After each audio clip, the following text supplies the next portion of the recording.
বাংলার এই হিন্দু মহারানী একা হাতে বধ করেছিলেন পাঠান সর্দার ওসমান খানকে। মুঘল সম্রাট আকবর পর্যন্ত বাংলার এই মহারানীর বীরত্বে মুগ্ধ হয়ে তাকে রায় বাঘিনী উপাধি দেন। পাঠান, আফগান, মুঘল বাংলার এই মহারানীকে জমের মতো ভয় পেতেন সবাই। রানীর আতঙ্কে মুসলিম শাসকরা পা রাখতে সাহস পেত না বাংলায়।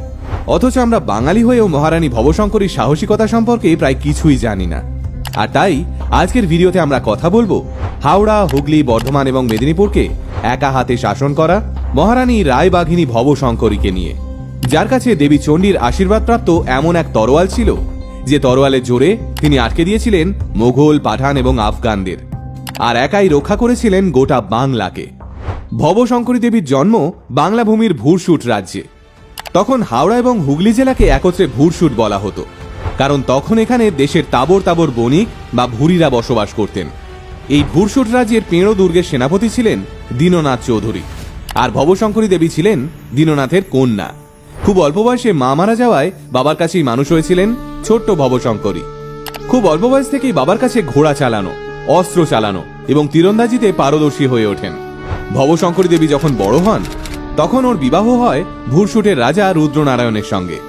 কিন্তু সন্তান প্রতাপ নারায়ণের জন্মের পরেই মারা যান রুদ্রনারায়ণ, আর তারপর বহু কষ্টে নিজেকে সামলে নিয়ে ভুরসুটের সিংহাসনে মহারানী হিসেবে বসেন ভবশঙ্করী দেবী।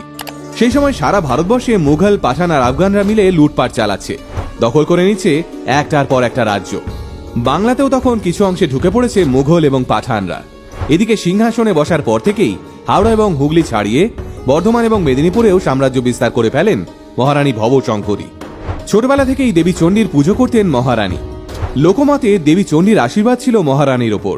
ভবশঙ্করীর তরোয়ালে নাকি নিজে শক্তি প্রদান করেছিলেন রাজবল্লভী রূপী দেবী চণ্ডী। এক মহিলা শাসককে এহেন দ্রুতগতিতে সাম্রাজ্য স্থাপন করতে দেখে হাতে ঘা লাগে পাঠান সর্দার ওসমান খানের। কারণ তখন চতুর্দিকে ভবশঙ্করী দেবীর রমরমা। একের পর এক দুর্গ স্থাপন করছেন, মহিলা সেনাবাহিনী তৈরি করছেন, গরিব দুঃখী প্রজারা রীতিমতো মাথায় তুলে নাচছে মহারানীকে নিয়ে। ভবশঙ্করীর এই উত্থান দেখে ওসমান খান একটা ষড়যন্ত্র করলেন। ভবশঙ্করীর বিশ্বস্ত সেনাপতি চতুর্ভুজ চক্রবর্তীকে তিনি কিনে নিলেন বিপুল অর্থের বিনিময়ে।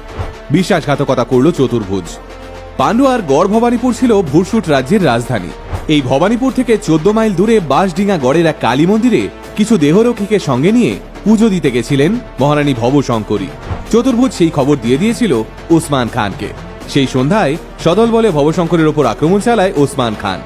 ওই কয়েকজন দেহরক্ষীকে নিয়েই সারা রাত যুদ্ধ চালান রানী ভবশঙ্করী, আর অবশেষে পাঠান সর্দার ওসমান খানকে নিজের হাতে বধ করেন তিনি। এক মহিলা শাসকের একা হাতে পাঠান সর্দার বধের খবর ছড়িয়ে পড়ে সারা দেশে। সম্রাট আকবরের মোগল সেনা তখনও বাংলায়। তড়িঘড়ি নিজের সেনাপতি মান সিং এর কাছে খবর পাঠান আকবর, যাতে মোগল সেনারা ভুল করেও ভুরসুটে না ঢোকে। তার বদলে তিনি ভবশঙ্করীর সঙ্গে একটা বন্ধুত্বপূর্ণ চুক্তি করেন। ঠিক হয় কেউ কারো রাজ্য আক্রমণ করবে না। ঐতিহাসিকদের মতে রানীর সাহসিকতায় মুগ্ধ হয়ে সেই সময়ই ওকে রায়বাঘিনী উপাধি দেন সম্রাট আকবর। আগে হ্যাঁ, এতটাই বীরাঙ্গনা ছিলেন মহারানী ভবশঙ্করী। তিনি হাতির পিঠে চড়ে সামনে থেকে যুদ্ধে নেতৃত্ব দিতেন, একা হাতে বুনো মোষের দলকে পরাস্ত করতেন। এতটাই শক্তিশালী একজন নারী ছিলেন তিনি। কিন্তু শেষ বয়সে এই মহারানী ভবশঙ্করী ছেলে প্রতাপ নারায়ণের হাতে সাম্রাজ্যের ভার তুলে দিয়ে কাশী চলে যান। সেখানে গিয়ে জীবনের শেষ দিন অবধি সন্ন্যাসিনীর মতো জীবনযাপনও করেন। এই বাংলার বুকে আজও হাওড়ার উদয়নারায়ণপুরে রায়বাঘিনী মন্দির রয়েছে। 2012 সাল থেকে এই উদয়নারায়ণপুরেই প্রতি বছর ধুমধাম করে রায়বাঘিনী ভবশঙ্করী মেলা অনুষ্ঠিত হয়।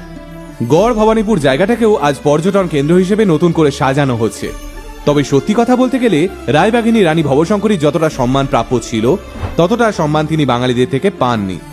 আমরা ঝাঁসির রানী লক্ষ্মীবাঈ এর কথা জানি, কিন্তু বাংলার একটা বিস্তীর্ণ অংশকে বহিরাগত শাসক